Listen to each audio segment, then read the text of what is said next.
How to See a Man About a Dog. It combines darkly comic short stories, powerful poems, and pulp fiction prose to create a heartbreaking and hilarious journey readers will not soon forget. Read How to See a Man About a Dog, collected writings, for free with Kindle Unlimited. Ebook available on Kindle, print copies available on Amazon the Bookpository, and more. Broadcasting across the nation, from the East Coast to the West, keeping you up to date on technology, while enjoying a little whiskey on the side, with leading-edge topics, along with special guests, to navigate technology in a segmented, stylized radio program. The information that will make you go, Pull up a seat, raise a glass with our hosts as we spend the next hour talking about technology for the common person. Welcome to TechTime Radio with Nathan Mumm. Time. All right, well, welcome to Tech Time with Nathan Mumm, the show that makes you go, technology news of the week, the show for the everyday person talking about technology, broadcasting across the nation with insightful segments on subjects weeks ahead of the mainstream media. We welcome our radio audience of 35 million listeners to an hour of insightful technology with a little whiskey on the side. I'm Nathan Mumm. Welcome to our show today. We live stream during our show on 5 of the most popular platforms, including YouTube, Twitch.tv, Twitter, Facebook, and LinkedIn. We encourage you to watch us live or visit us at techtimeradio.com or even tweet us on Twitter at hashtag TechTimeRadio during the show, and we'll do our best to respond to all of our tweets live as soon as possible. I'm your host, a technologist with over 30 years of expertise working for companies like Microsoft and Vulcan Inc., a keynote speaker on technology subjects from cybersecurity to blockchain and everything in between. My co-host, Mike Gorday, is an award-winning author, originally from Arizona. Mike is a human behavior expert living in the Seattle area with a master's degree in forensic psychology with 20-plus year career helping others understand human behavior. Mike keeps me from geeking out while providing an insight into human behavior and how it interacts with technology. We are two friends from different backgrounds, but bring the best technology show possible every week for our family, friends, and fans to enjoy. Welcome, Mr. Gorday. How are you doing today? Not bad. You? Not bad. We got a packed show today, don't we? We got a packed show every day. We do. We got an hour to get it in. So you know what, Odie? Let's get ready to start today's show. Now on today's show. All right, we're going to be talking about how a cheap smart ID card sold on Amazon is becoming a national security risk. This is very interesting. We also have Hubble reveals a curious couple, a river and a star formation. We got Stellantis picking Indiana for its $2.5 billion EV, electric vehicle battery factory. It's wedding season, and the hackers know this, but do the bride and groom, we explore why a wedding registry site, Zolo, was breached. Next, Phil Hennessy joins the show on our second part of our 4-part series, Phil's electric versus gas vehicle technology insights. In addition, we have our standard features, including This Week in Technology, Mike's Mesmerizing Moment, and, of course, our Pick of the Day whiskey tasting. So sit back, raise a glass, and welcome to Tech Time with Nathan Mumm. Now it's time to start our day. As every show, we do our loaded question of the week, brought to you by Elderberry Boost. Get your Elderberry Boost today at elderberry-boost.com. Mike and Odie, here is the loaded question.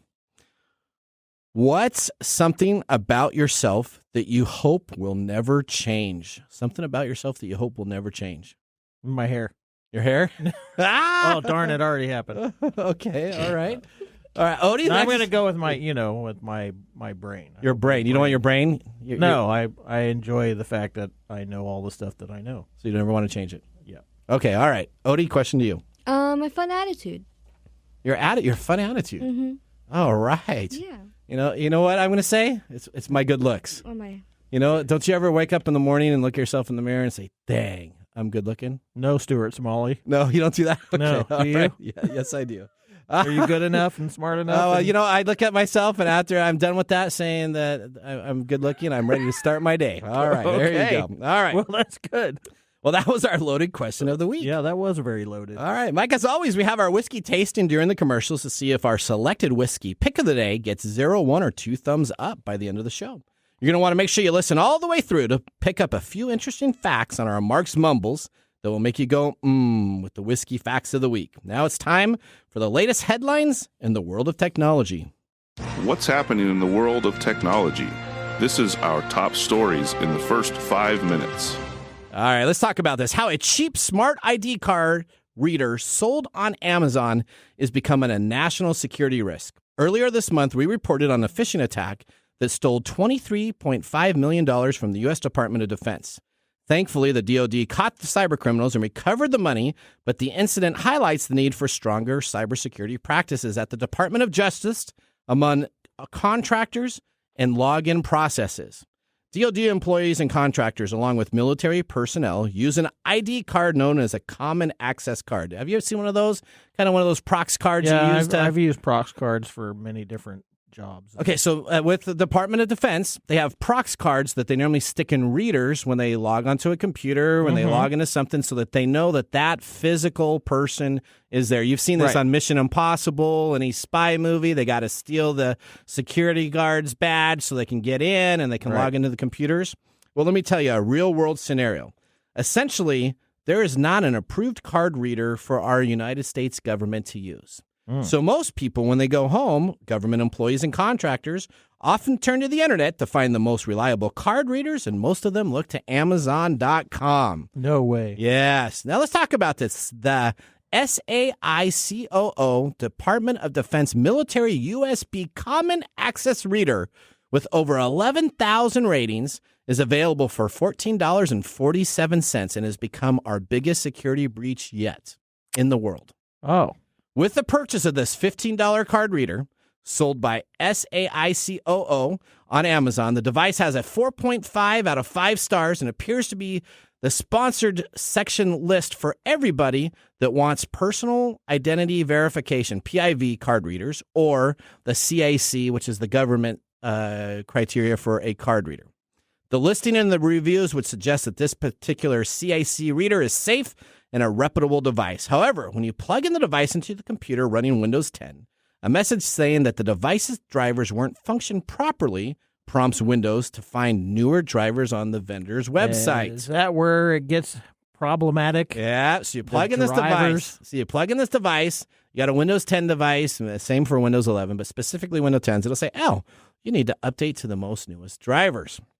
If you follow the instructions and find the drivers for the device on the SAICOO's website, don't install them, as the scanned files have malware, specifically the Ramit worm virus.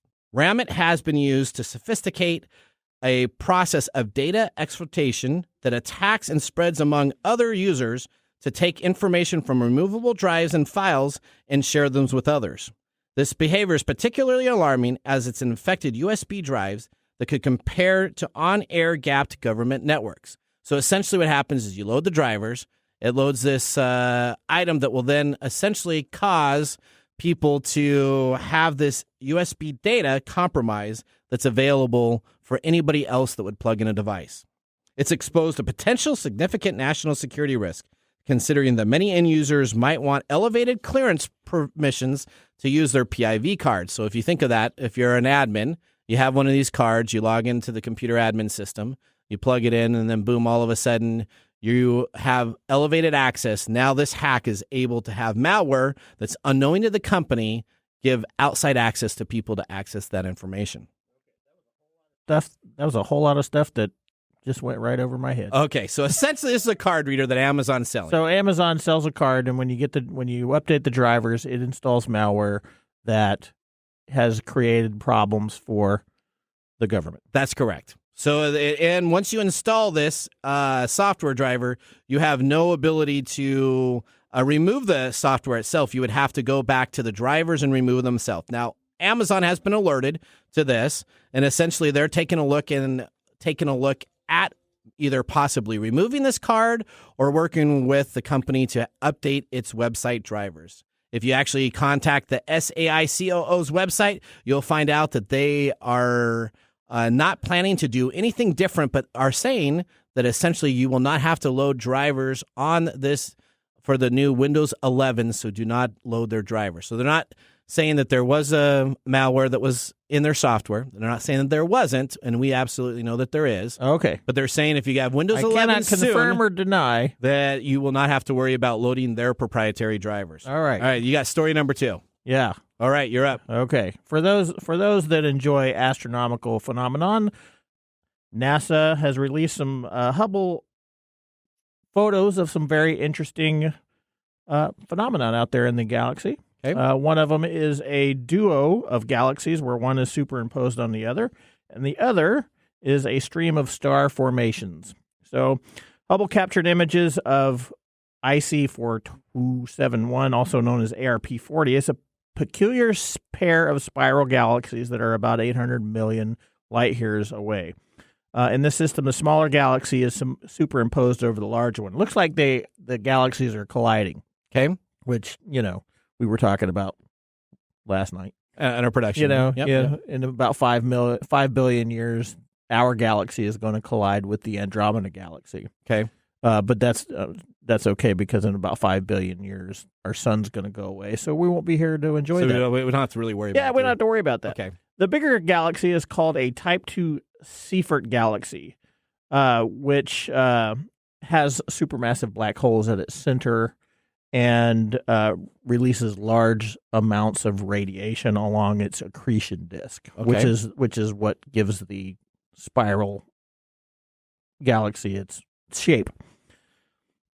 So this is a really cool photo of these two galaxies that are hanging out with each other. Okay. The second is a newly revised image of the Hickson Compact Group 31, which is a group of galaxies which shows a stream of star formation as four dwarf galaxies interact. So these four galaxies are very close to each other.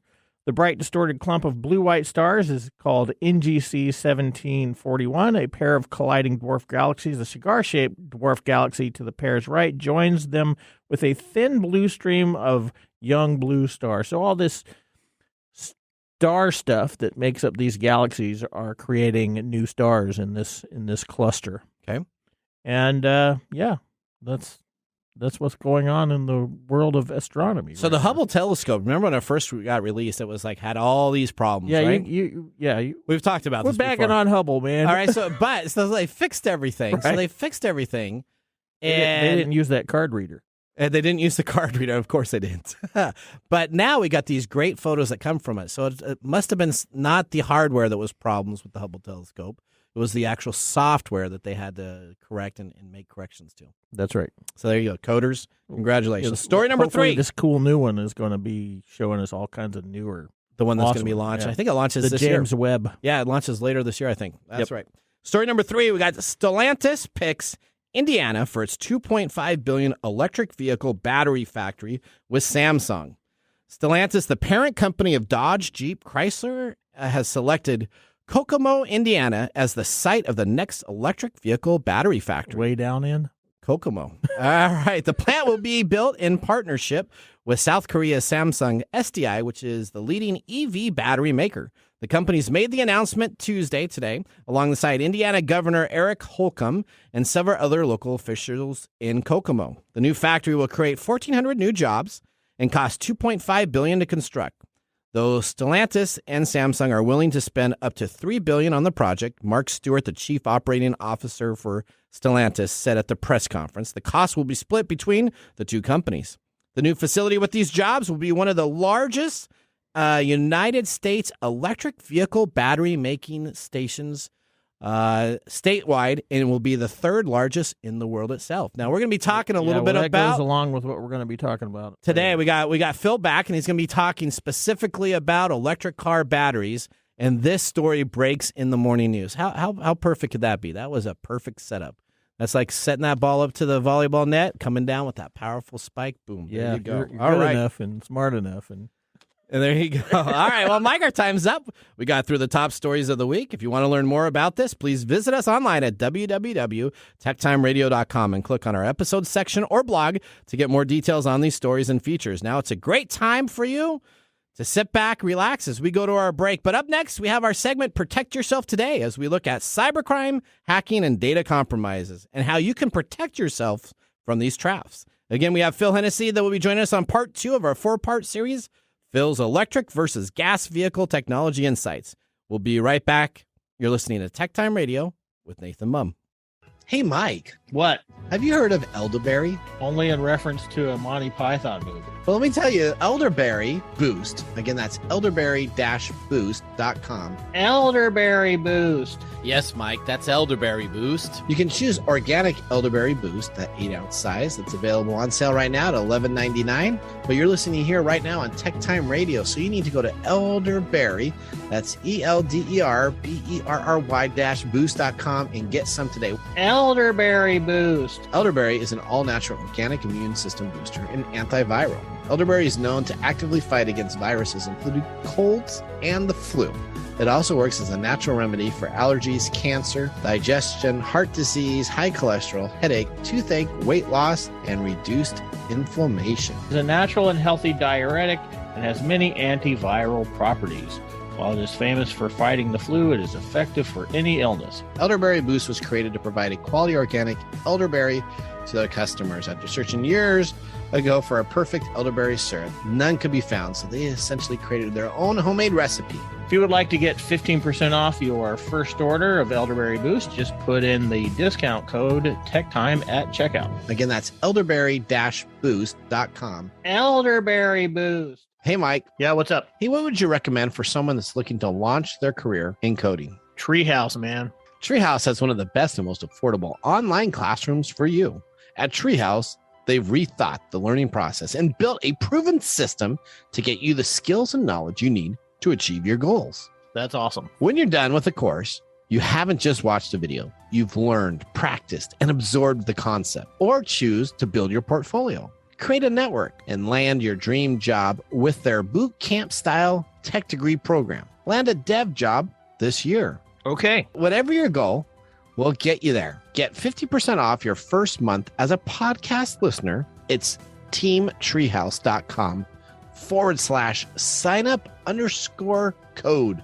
That's signup_code/Podcorn courses. Sign up today with our special Tech Time Radio code. Now listen carefully. It's teamtreehouse.com/signup_code. That's signup_code/Podcorn courses. That's awesome. Sign up today.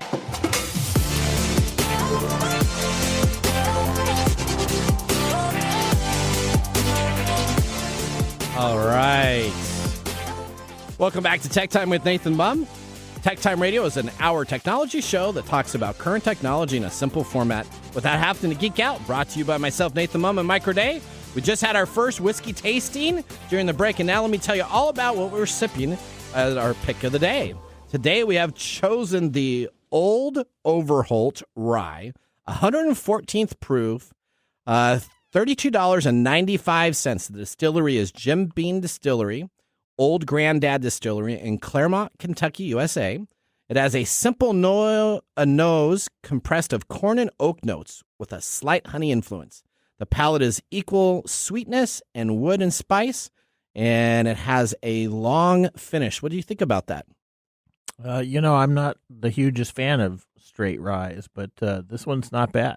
Okay, let me tell you a little bit more. So it's produced by Beam Suntory, Jim Beam Distillery, Old Granddad Distillery in Claremont, Kentucky, USA. It's straight rye. Its aging is 4 years, 57 ABV, which is 114 proof, $32.95.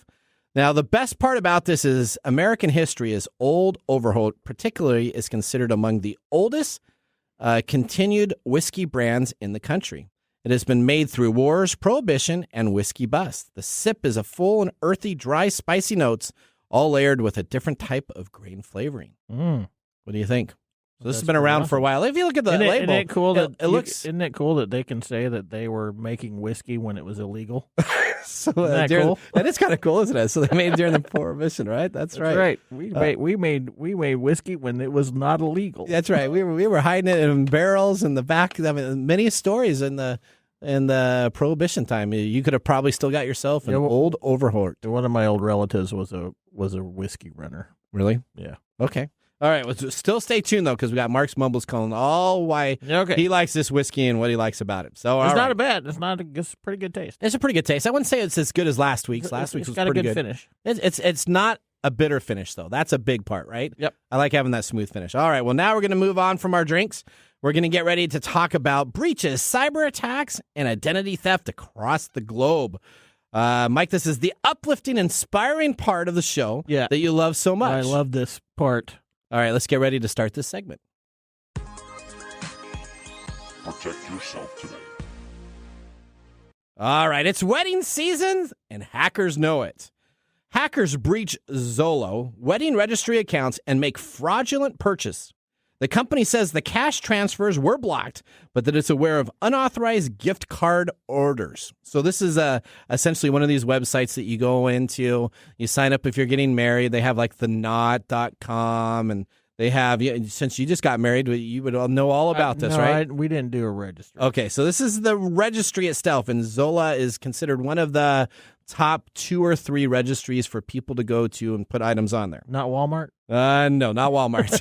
The popular wedding planning website known for online gift registries, gift list management, and wedding websites confirmed Monday that hackers had managed to access the account of a number of its users and try to initiate fraudulent cash transfers. Over the weekend, some Zola users posted on social media that linked bank accounts that had been used to purchase gift cards.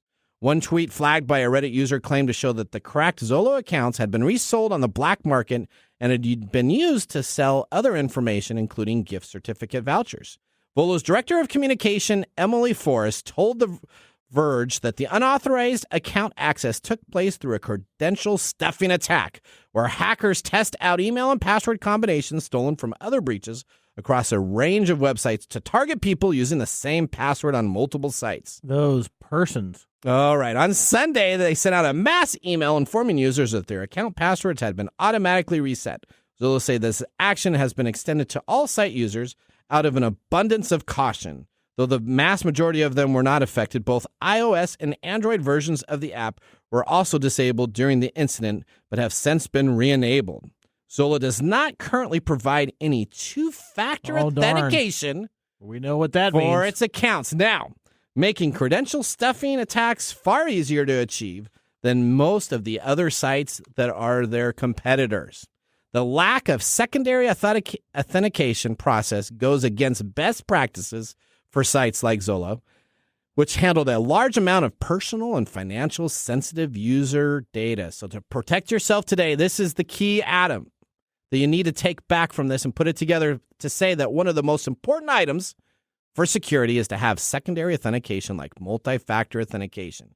If you go to a website or custom application that keeps your bank account, credit card information, or any personal information that does not have this level of security, you should pass it on by, because there's other out there that will provide that security that you need to keep your accounts safe. Yeah, that goes against human behavior. Why is that? Because we're gonna naturally tend towards what's simpler and easier. So if I have to go through this two-factor authentication for one website, that's okay. But if I have to do it for all of the websites I go to, I'm going to be less likely to do that. Well, don't you want to make sure that your personal information and your credit card You would is safe? think so. You would think so. If you're but, getting married and you we- have just think of all those people's names that you put up in addresses. as far as getting married is concerned, Yeah. and having a registry like that, Yeah. Don't do it. Just don't do it. Just ask for cash, right? Just ask for cash. Put a tree up at your wedding and say, That's here you go. right. Put it in. All right. Next, a movie from the 80s comes into play. In the movie War Games, David Lightman, who's Matthew Broderick, uses an 8008 That's an old flick. microcomputer to hack into the school's computer system to change his and Allie's bad grades. The question that many school kids have always asked themselves, can I change my grades on the back end? And it seems that an absolute yes happened this week.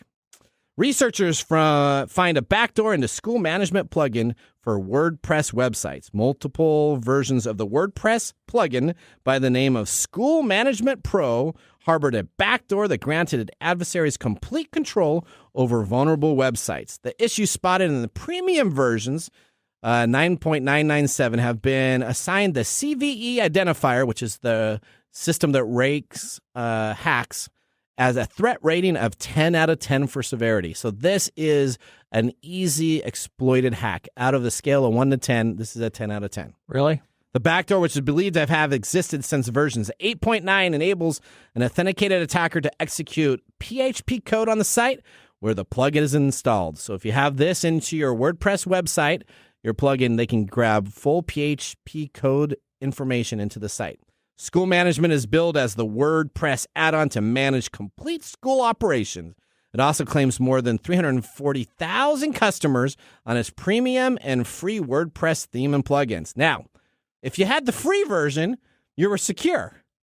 Because only the paid-for versions had the encryption key to allow you to have full access of this, allowing you to register the site itself. Oh, the irony. So if you had the free version of this site and you had your grades and everything locked into your school management process, you were safe. But if you decided to pay the money for the plugin on the website, it essentially has had this code for who knows how long and has been a part of their base code moving forward. So somebody came on in, probably wrote this code maliciously.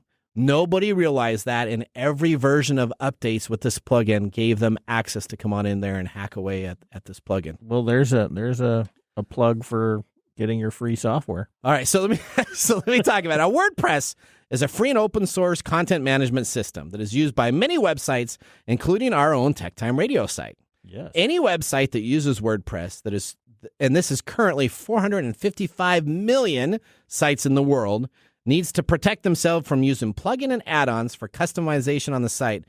It is the trust the code but verify. So you need to load these plugins. You should trust it, but you should do everything you can to verify that any plugin or any code you add to a WordPress site.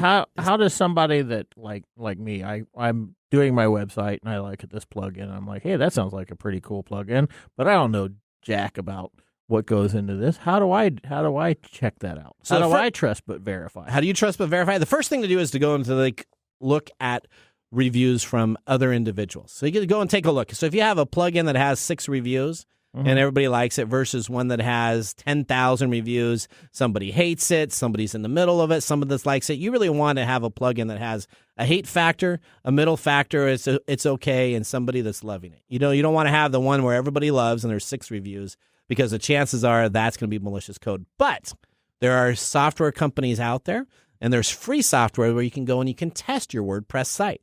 And if you put it through this WordPress site vulnerability test, it's all for free. All you got to do is Google or Bing it, because you want to make your money on your Bing. Oh, that's thing. right. Right, so put it on there. You're getting the finger. I am. Just saying, continue on. Then you can find that information and test your site to make sure none of those plugins are bad that are there. All right. You better move on. Yeah, last thing. Last story on Protect Yourself today. So the key is trust and verify, and be very diligent on any plugins you add to WordPress. Last, clearing your cache and cookies on your Android phone or any phone is a good idea. Now, does your phone get slow after a while? I suppose so. It does.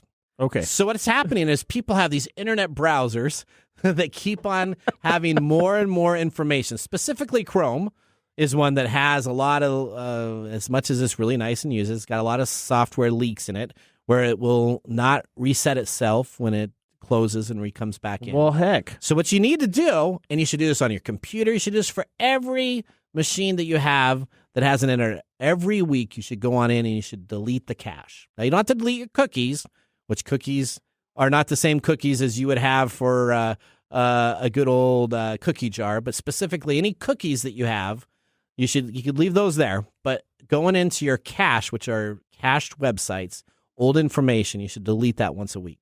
That's awesome. Okay, there you go. I'm very popular. That's my information for you on Protect Yourself today.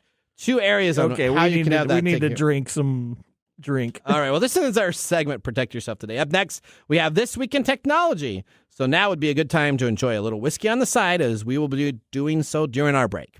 You're listening to TechTime Radio with Nathan Mumm. See you in a few minutes. Hello, my name is Arthur, and my life's work is connecting people with coffee. StoriCoffee is a small batch specialty coffee company that uses technology to connect people to each product resource, which allows farmers to unlock their economic freedom. Try our Medium Roast Founder Series coffee, which is an exotic bourbon variety that is smooth, fresh, and elegant at StoriCoffee.com. That's STORI coffee.com. Today you can get your first bag free when you subscribe at StoriCoffee.com with code TechTime. That's STORI coffee.com. And now, let's look back at this week in technology. What was this week in technology? All right. A long time ago in a galaxy far, far away. Forget May 4th as a Star Wars holiday. You should all know, as Star Wars fans, May 25th. May 25th. This is the real date of 1977. importance for the series. May 25th, 1977. The motion picture Star Wars is released in 32 U.S. theaters. The film will immediately break records unlike any before, essentially becoming the first blockbuster in history. The film's unprecedented use of special effects sparked the revolution of a movie technology-based visual effects company. Where did you see it? Perhaps, I didn't see it live. What? I know, hang on here. Perhaps the film's greatest contribution to technology was the creation 2 years earlier in the company Industrial Light and Magic, which is still the leading special effects house in the industry. So I did not see it live. What? I was not. I remember where it's Cochise Drive-In Theater in Sierra Vista, Arizona. Yeah, I did not see it live. So the first Star Wars movie I saw was Empire Strikes Back, and the first Star Trek movie I saw was The Wrath of Khan. I can't So there even you talk go. to you right now. Okay, all right, here we go. Now, let's talk about May 25th. What happened May 25th? 1983. The third installment of the original Star Wars trilogy, Return of the Jedi, was released 6 years to the date after the first Star Wars movie. Return of the Jedi was the highest grossing movie in 1983. The movie grossed $252 million and continued to raise the bar in special effects technologies in the Industrial Light and Magic set of science fiction. Now, did you know George Lucas explained the reason why he had Yoda tell Luke that Darth Vader was his father? This was not originally in the movie. So that nobody would think that Darth Vader was lying. That's correct. Lucas had consulted a child psychologist during the making of the film. The psychologist said that unless it was unequivocally stated that Vader was Luke's father, moviegoers aged 12 and under would dismiss Vader's claims to be Luke's father as a lie. And that happened in Empire Strikes Back, which was arguably the best film of the whole thing. Yeah. When did that come out? I don't know. Do you have the date of that? May 21st. May 1980. May 21st. May 21st. 4 days before that. So Lucas likes May.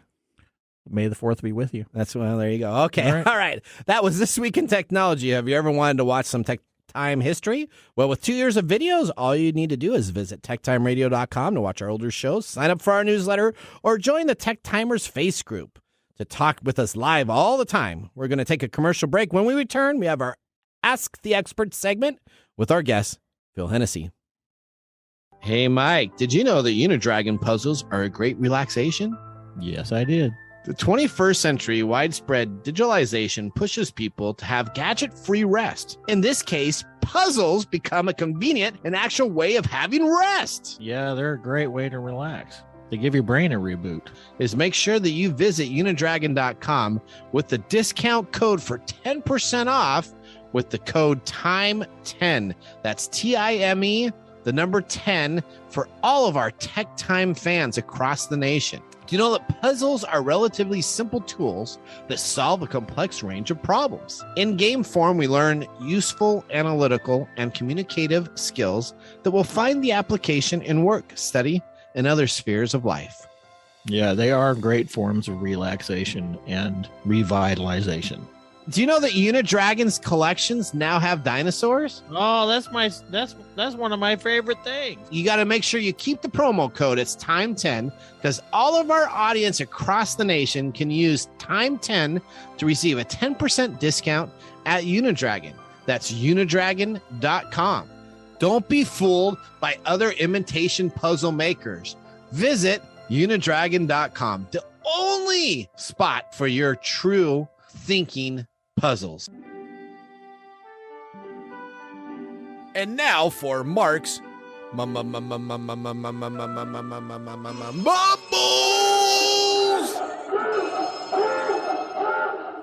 How long did it Brought take to you to us make by that? StoriCoffee.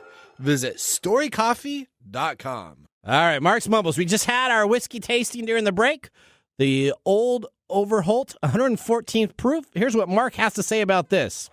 Jim Beam's old Overholt lineup saw a major refresh back in 2020, introducing 2 new additions to their already 80 and 100 proof bottling.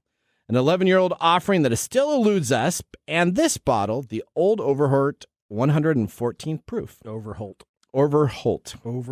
The release was in celebration of the 210th anniversary of Abraham Overholt's first rye distillation in western Pennsylvania. Overholt. Overholt. All right. According to Jim Beam, the higher proof is historically rooted in the traditional maturation of the barrel strength at the time. Definitely the winner of the overproof Old Overholt. May be a bit too strong for a lot of casual straight whiskey drinkers.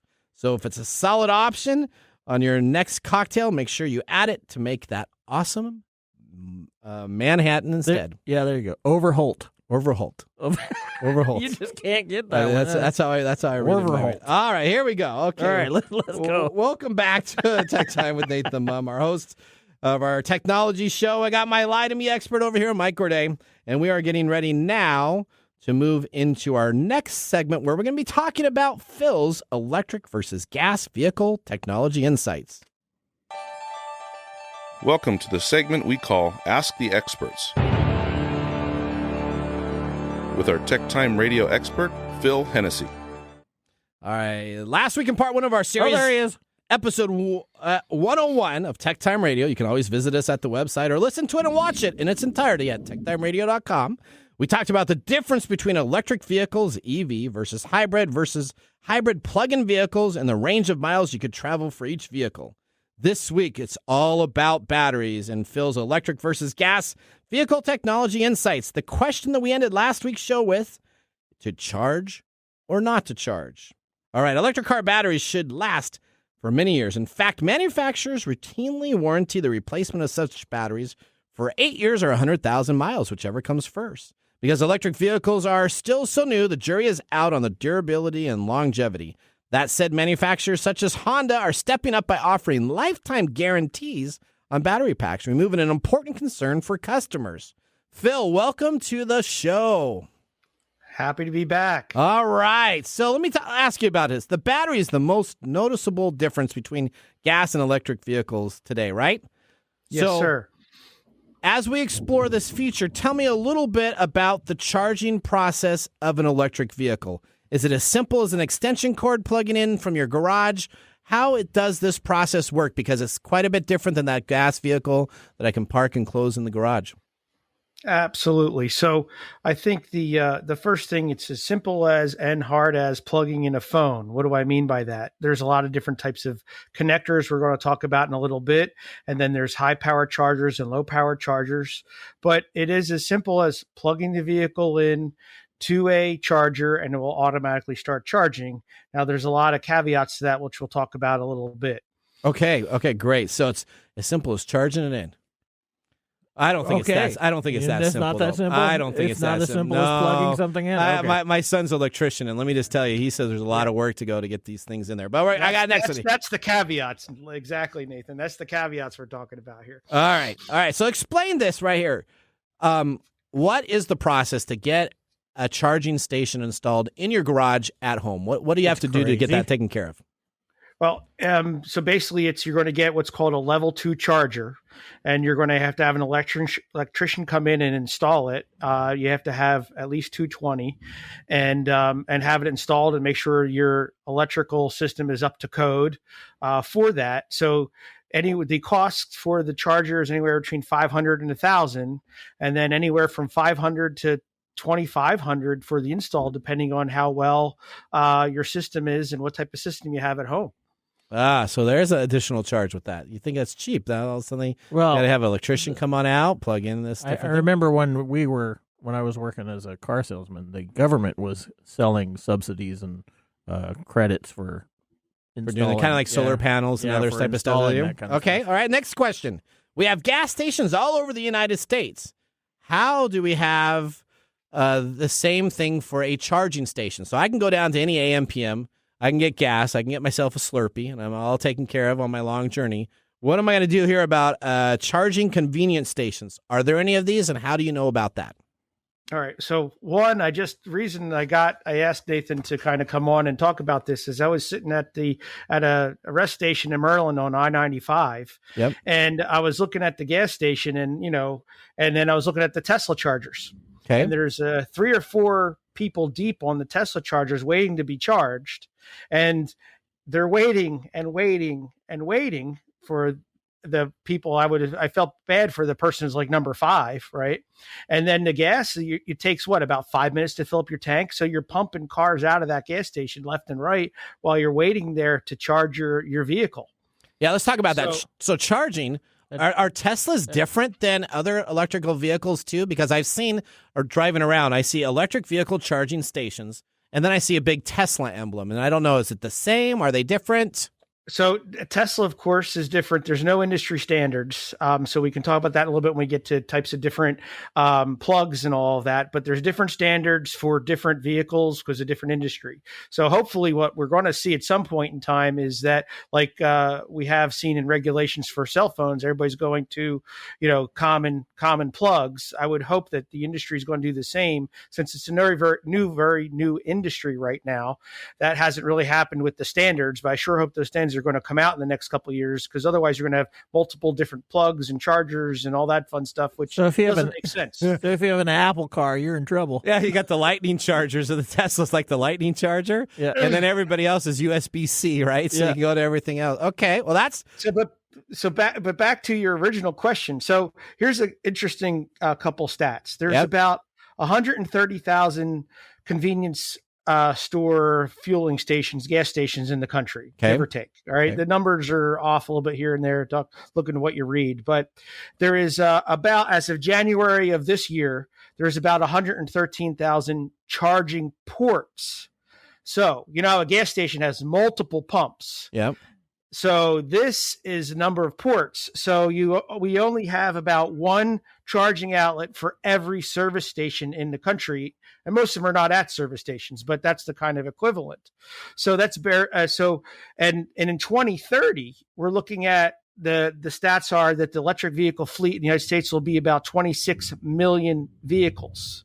So we need to grow to about 2.4 million chargers by 2030. Yeah, and I imagine that most of these charging ports are in urban areas. So when you get to the, you're driving through Midwest, Nebraska and Kentucky, you're going to be in trouble.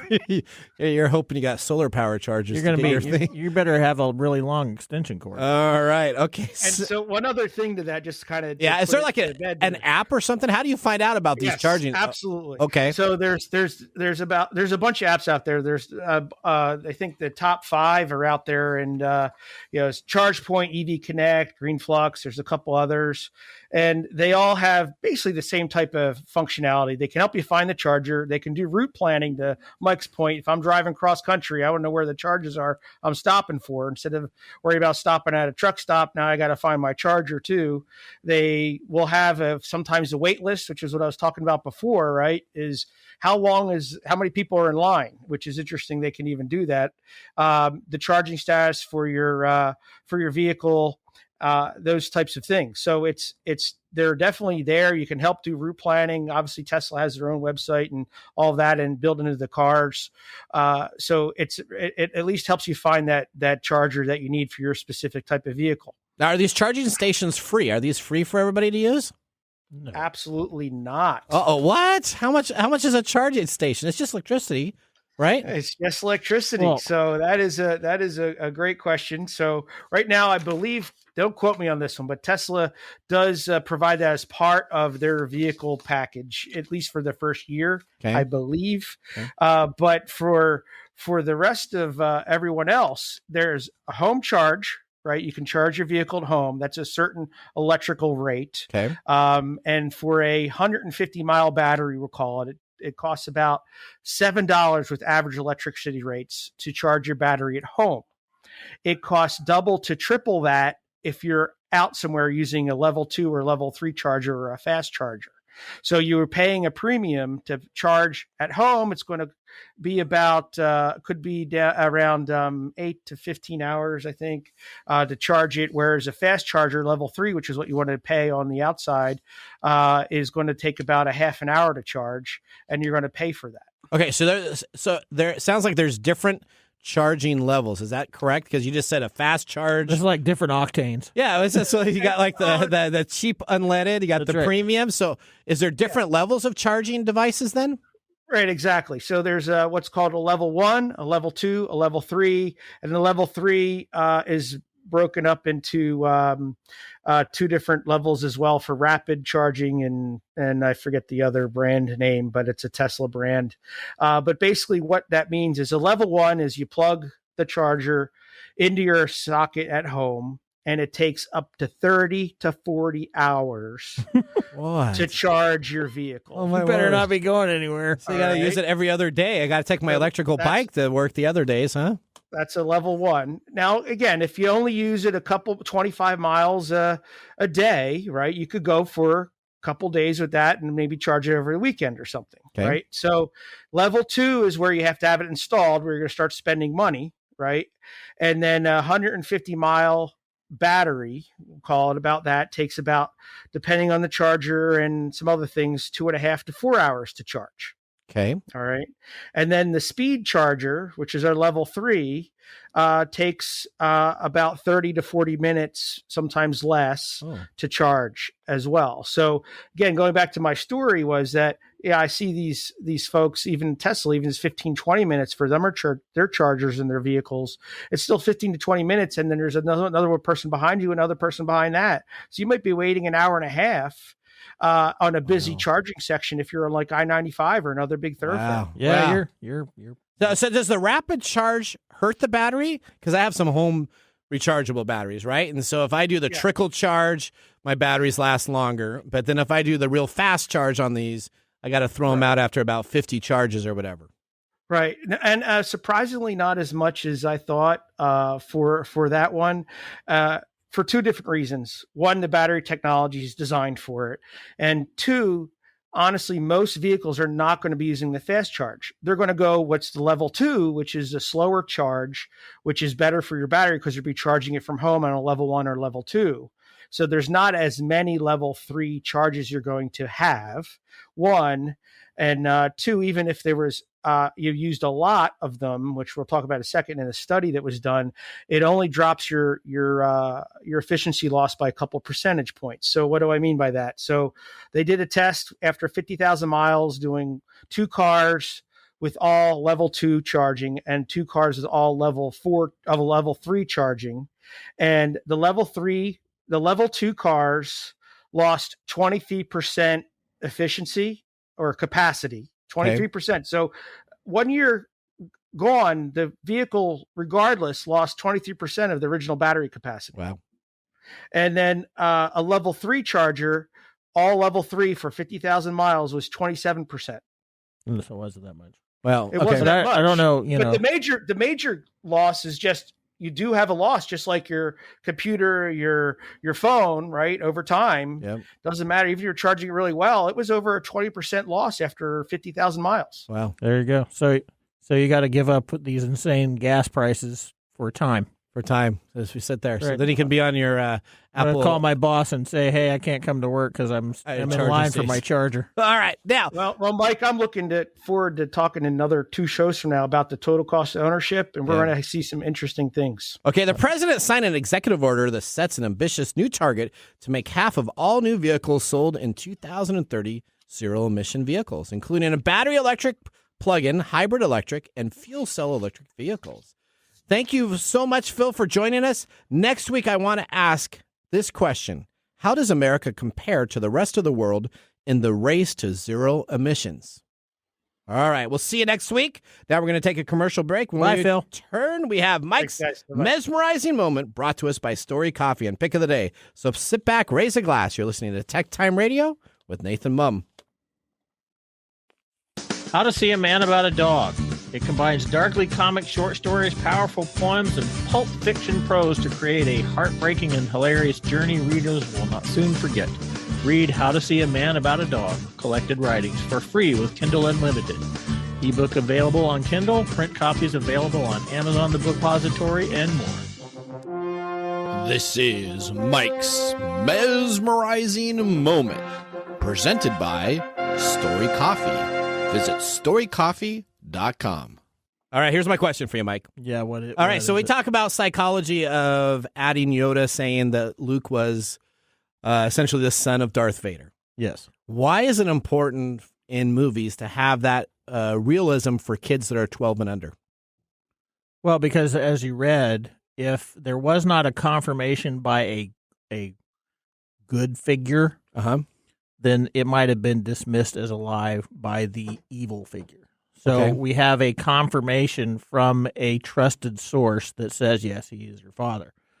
And that allows somebody to go, oh, okay, so this has meaning now, right? Because if they dismiss that, right, then the impact of the duality between Luke and his father does not exist, because then Darth Vader is just lying, which you know, in today's movies, they probably would just allow that to be kind of vague now, right? Well, they might. You know, there's different ways of looking at it. I mean, from that perspective in 1977, we're looking at traditional good versus bad, right?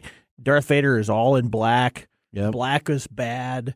White's good. White is good. Yeah, it has this whole